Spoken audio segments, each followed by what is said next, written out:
जाबिर बिन अब्दुल्ला रज़ी अल्लाह अन्हुमा कहते हैं कि रसूलुल्लाह सल्लल्लाहु अलैहि वसल्लम ने फरमाया, रिज़्क़ के बारे में कभी भी ख्याल मत करो कि वो देर से पहुंचा, क्योंकि कोई भी बंदा उस वक्त तक नहीं मरेगा जब तक वो अपने रिज़्क़ का आखिरी लुक़मा ना खा ले।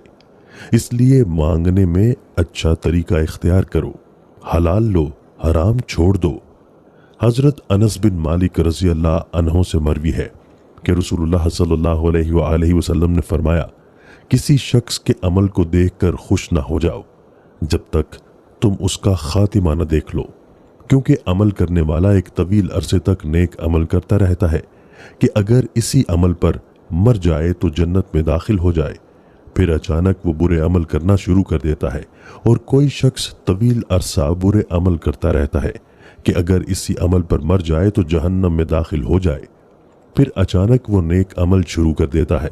और जब अल्लाह ताला किसी बंदे से भलाई का इरादा करता है तो उसे उसकी मौत से पहले इस्तेमाल कर लेता है, उसके लिए नेक अमल के दरवाजे खोल देता है, फिर उसकी रूह कब्ज कर लेता है।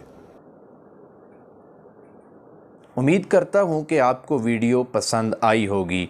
अगर आपको वीडियो पसंद आई है तो हमारे फेसबुक पेज को फॉलो कर लें ताकि हर आने वाली वीडियो आपको बरवक्त मिल सके। एक ऐसी ही मज़ीद वीडियो के साथ आप लोगों के सामने हाज़िर खिदमत होंगे। तब तक के लिए अल्लाह हाफ़िज़।